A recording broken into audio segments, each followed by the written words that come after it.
മോഹൻലാലിന്റെ മറ്റൊരു ചിത്രമാണ് റീ റിലീസായി തിയേറ്ററുകളിലേക്ക് എത്തിയത്. മണിച്ചിത്രത്താഴ് എന്ന എവർഗ്രീൻ ക്ലാസിക് ചിത്രം. ഈ ചിത്രവും ബ്ലോക്ക് ബസ്റ്ററായി മാറി എന്ന വിവരങ്ങളാണ് ട്രേഡ് അനലിസ്റ്റുകൾ പുറത്തുവിടുന്ന റിപ്പോർട്ടിൽ നിന്നും വായിച്ചറിയാൻ കഴിയുന്നതും. 31 വർഷത്തിന് ശേഷം തിയേറ്ററിൽ ആളെ നിറച്ച മണിച്ചിത്രത്താഴ് ഓഗസ്റ്റ് 17 റീ റിലീസ് ചെയ്തത്. ചിത്രം 6 ദിവസം കൊണ്ട് കേരള ബോക്സ് ഓഫീസിൽ നിന്നും 2.10 കോടി നേടിയെന്ന റിപ്പോർട്ടുകൾ കഴിഞ്ഞ ദിവസങ്ങളിൽ പുറത്തു വന്നിരുന്നു. ഇതുകൂടാതെ മണിച്ചിത്രത്താഴ് എന്ന ചിത്രം UAE GCCയിൽ റിലീസായത്. അവിടെ ഇന്നും ഏറ്റവും ഗംഭീര കളക്ഷനാണ് ഈ മോഹൻലാൽ ചിത്രം സ്വന്തമാക്കിയത് എന്ന റിപ്പോർട്ടുകൾ കൂടി പങ്കുവയ്ക്കുകയാണ്. ദേവദൂതൻ എന്ന സിനിമയെക്കാളും കൂടുതൽ ബോക്സ് ഓഫീസ് കളക്ഷൻ ഈ മണിച്ചിത്രത്താഴ് എന്ന ചിത്രം സ്വന്തമാക്കിയെന്ന വിവരങ്ങൾ കൂടി പങ്കുവയ്ക്കുകയാണ്. ഏതാണ്ട് 47 ലക്ഷം രൂപയാണ് 3 ദിവസം കൊണ്ട് മണിച്ചിത്രത്താഴ് UAE GCCയിൽ നിന്നും സ്വന്തമാക്കിയത്. അവിടെയും നിരവധി പ്രേക്ഷകർ ഈ ചിത്രത്തിനായി കാത്തിരിപ്പുണ്ടായിരുന്നു. അത് കാണാൻ വേണ്ടി എത്തിയിരുന്നു. ദേവദൂതനും വമ്പൻ സ്വീകരണമായിരുന്നു UAE GCCയിൽ ലഭിച്ചത്. അതിനേക്കാൾ വലിയ സ്വീകരണം ഈ ചിത്രത്തിന് ലഭിച്ചു എന്ന വിവരങ്ങൾ കൂടി പങ്കുവയ്ക്കുകയാണ്. ഏതൊക്കെ മേഖലയിൽ മണിച്ചിത്രത്താഴ് എത്തിയോ അവിടേക്ക് ഗംഭീര രീതിയിലുള്ള ഒരു കളക്ഷൻ ഈ ചിത്രത്തിന് സ്വന്തമാക്കാനും കഴിഞ്ഞിട്ടുണ്ട്.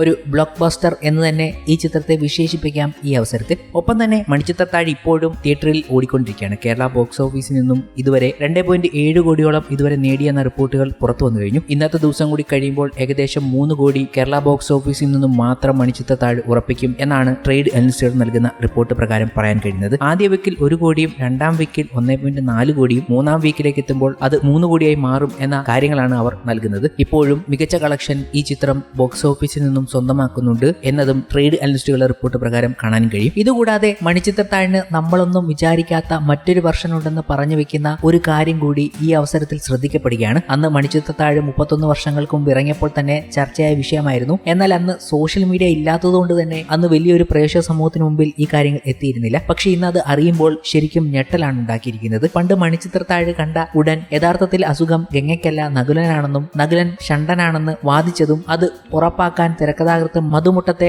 കാണാൻ പോയതും ആ അഭിമുഖം വെള്ളി നക്ഷത്രത്തിൽ അടിച്ചു വന്നതും ഓർത്തെടുക്കുകയാണ് ഈ അവസരത്തിൽ. ഇപ്പോൾ അതിനൊരു പ്രസക്തി ഉണ്ടല്ലോ. അന്ന് ഞാൻ തിരുവനന്തപുരത്ത് കേരള കൗമുദിയിൽ ജേർണലിസ്റ്റ് ട്രെയിനിയാണ്. മണിച്ചിത്രത്താഴ് കണ്ടുവന്ന ഉടൻ വെള്ളി നക്ഷത്രം പത്രാധിപർ പ്രസാദ് ലക്ഷ്മണോട് പറയുന്നു, നകുലൻ യഥാർത്ഥത്തിൽ ലൈംഗിക ബന്ധത്തോട് ഒരു താല്പര്യവുമില്ലാത്ത ആളല്ലേ, അതിനാൽ ഗംഗയ്ക്ക് അടുത്ത വീട്ടിലെ മഹാദേവനോട് തോന്നുന്ന കാമമാണ് ചിത്രത്തിന്റെ കഥ. പ്രസാദ് ലക്ഷ്മൺ എന്നെ ഓടിച്ചില്ല, എന്തേ ഇങ്ങനെ തോന്നാൻ എന്നായി. എനിക്ക് സംശയം തോന്നിയത് ചിത്രത്തിലെ വരുവാനില്ലാരും എന്ന് തുടങ്ങിയ പാട്ട് കേട്ടപ്പോഴാണ്. ഈ പാട്ട് മാത്രം മണിച്ചിത്രത്താഴിന്റെ ഗാനരചയിതാവല്ല എഴുതിയത്, തിരക്കഥ എഴുതിയ മധുമുട്ടമാണ്. എന്തിനും തിരക്കഥാകൃത്ത് അതിന് തുനിഞ്ഞു. അതിൽ ചിത്രത്തിൽ അദ്ദേഹം ഒളിപ്പിച്ച കഥ അങ്ങനെ തന്നെ കണ്ടെന്ന് തോന്നി. വരുവാനില്ലാരും എന്നാലും പാതിവാതിൽ ചാരി ഞാൻ കാത്തിരിക്കുന്നു എന്ന് പാട്ടിലുണ്ട്. വിവാഹിതയായ ഗംഗയുടെ ജീവിതത്തിൽ ഇനി ആരും വരാനില്ലെങ്കിലും അവൾ കാത്തിരിക്കുന്നുണ്ട്. കാരണവും പാട്ടിൽ കാണാം. ഞാനൊരു പൂക്കാത്ത മാങ്കൊമ്പാണ് എന്നും പാട്ടിൽ ഗംഗ വിഷാദിക്കുന്നു. അവർ പ്രസവിച്ചില്ലെന്നത് ആവാം പൂക്കാത്ത മാങ്കൊമ്പ് എന്ന പ്രയോഗത്തിൽ മധുമുട്ടം ധ്വനിപ്പിച്ചത്. കഥാപാത്രങ്ങളുടെ പേരുകൾ മറ്റൊരു സൂചനയായി തോന്നി. ഗംഗ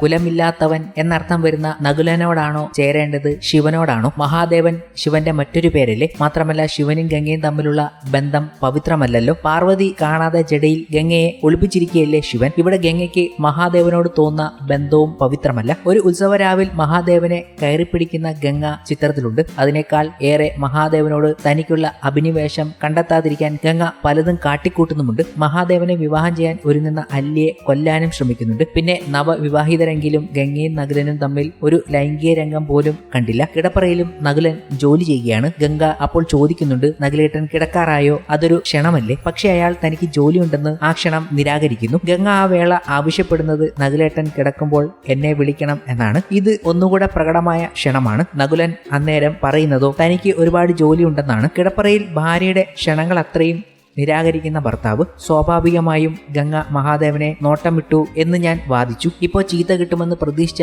എനിക്ക് പ്രസാദ് ലക്ഷ്മൺ 650 രൂപ എടുത്തു തന്നു. അന്ന് കേരള കൗമുദിയിലെ ശമ്പളം തന്നെ 500 രൂപയാണ്. മുറി വാടക കൊടുത്തു കഴിഞ്ഞാൽ 2 നേരം കഷ്ടിയാണ് ഭക്ഷണം. സജി കുമാർ TK ആണ് ഇടയ്ക്ക് വീട്ടിൽ കൊണ്ടുപോയി ഭക്ഷണം തന്നിരുന്നത്. അതുകൊണ്ട് ഞാൻ ആ രൂപ ഉടനെ ചാടിപ്പിടിച്ചു. പിന്നെ നേരെ മാവേലിക്കരയ്ക്ക് പോയി മധുമുട്ടത്തെ കാണാൻ. അദ്ദേഹവും അമ്മയും മാത്രമാണ് ആ വീട്ടിൽ ഉണ്ടായിരുന്നത്. ഉച്ചനേരത്ത് കയറി ചെന്ന എനിക്ക് ആ അമ്മ ഊണും മീൻ പൊരിച്ചതും തന്നു. പിന്നെ മധുമുട്ടത്തോട് ഞാൻ എന്റെ വാദങ്ങളൊക്കെ നിരത്തി. കുറെ നേരം അദ്ദേഹം ഒന്നും മിണ്ടാതെ എന്നെ നോക്കിയിരുന്നു. പിന്നെ എഴുതുമോ എന്ന് ചോദിച്ചു. ഞാൻ ആത്മവിശ്വാസമില്ലാതെ തലയാട്ടി. പിന്നെ അദ്ദേഹം എന്റെ കൈകൾ കവർന്ന് മന്ത്രിച്ചു. ഒരാൾ ഇങ്ങനെ സൂക്ഷ്മമായി എന്നെ തിരിച്ചറിഞ്ഞല്ലോ, സന്തോഷം. ഒന്നും പറയാനാകാതെ ഞാൻ ഇറങ്ങി നടന്നു. തിരിച്ചുള്ള യാത്രയിൽ ബസ്സിൽ സീറ്റൊന്നും കിട്ടിയില്ല. അതൊന്നും ഞാൻ അറിഞ്ഞില്ല. ഞാൻ മധുമുട്ടത്തെ പറ്റി തന്നെ ആലോചിക്കുകയായിരുന്നു. അടുത്ത ആഴ്ച വെള്ളി നക്ഷത്രത്തിൽ ഈ എഴുതിയതത്രയും അടിച്ചു വന്നു. പ്രസാദ് ലക്ഷ്മണിന്റെയോ അന്ന് അവിടെ ഉണ്ടായിരുന്ന ബീനാരഞ്ജനിയുടെയോ പക്കൽ ആ ലക്കം ഉണ്ടാകുമോ? എന്റെ പക്കൽ ഓർക്കലില്ല. ഒരു ഭാഗം ദാ ഇപ്പോൾ ഓൺലൈനിൽ നിന്ന് കിട്ടി, അതവർ പങ്കുവെക്കുകയും ചെയ്തിട്ടുണ്ട്. വെള്ളി നക്ഷത്രത്തിൽ ഇതിന്റെ പൂർണ്ണ ഫയൽ കോപ്പി ഉണ്ടെങ്കിൽ അവർക്കത് ഇപ്പോൾ വേണമെങ്കിൽ പുനഃപ്രസിദ്ധീകരിക്കാവുന്നതേ ഉള്ളൂ. ചിത്രം വീണ്ടും റിലീസ് ചെയ്തിരിക്കുകയല്ലേ. മധുമുട്ടത്തെ പിന്നെ ഞാൻ കണ്ടിട്ടില്ല. അദ്ദേഹം ആ അഭിമുഖം വായിച്ചോ എന്നും അറിയില്ല.